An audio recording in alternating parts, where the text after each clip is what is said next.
संयुक्त अरब अमीरात में कल होने वाली COP28 की वर्ल्ड क्लाइमेट एक्शन समिट में शामिल होने के लिए दुबई के लिए पीएम रवाना हो गए हैं। जाने से पहले पीएम मोदी ने सोशल मीडिया प्लेटफॉर्म एक्स पर लिखा कि मैं COP28 शिखर सम्मेलन में हिस्सा लूंगा। यह मंच जलवायु परिवर्तन पर काबू पाने और सतत विकास को आगे बढ़ाने के प्रयासों को मजबूत करने के अहम विचार विमर्श का गवाह बनेगा। इसके अलावा मैं अलग अलग विश्व नेताओं के साथ बातचीत भी करूंगा। वहीं दुबई में शिखर सम्मेलन की तैयारियां लगभग पूरी हो चुकी हैं। ग्राउंड जीरो से जी मीडिया संवाददाता विशाल पांडे की एक रिपोर्ट आपको दिखाते हैं।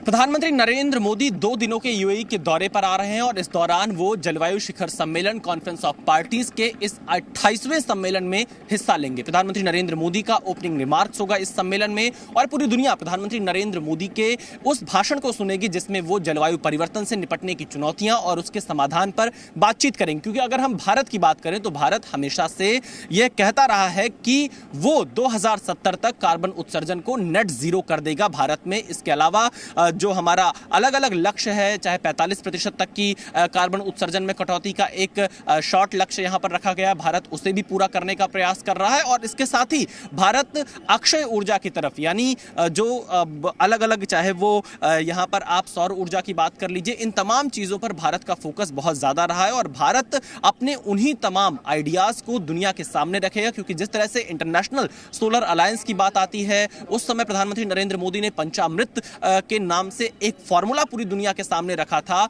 और भारत इसके साथ साथ में यह लगातार कहता रहा है कि विकसित देशों की वजह से विकासशील देश इससे प्रभावित ना हो, उसके अनुरूप ही यह फैसला किया जाए। क्योंकि सबसे ज्यादा अगर कोई जलवायु परिवर्तन से प्रभावित होता है तो वो विकासशील देश होते हैं और यही वजह है कि जो ग्लोबल साउथ की आवाज भारत के प्रधानमंत्री नरेंद्र मोदी ने G20 के दौरान उठाई थी, उसी मुद्दे को प्रधानमंत्री नरेंद्र मोदी यहां पर भी आगे बढ़ा सकते हैं ताकि जो अमीर देश हैं वो गरीब देशों की मदद करें, विकासशील देशों की मदद करें और जिस फंड देने का वादा अमीर देशों की तरफ से किया गया था उसको भी ये मंच पूरा कराए, तब जाकर COP28 की सफलता को माना जाएगा।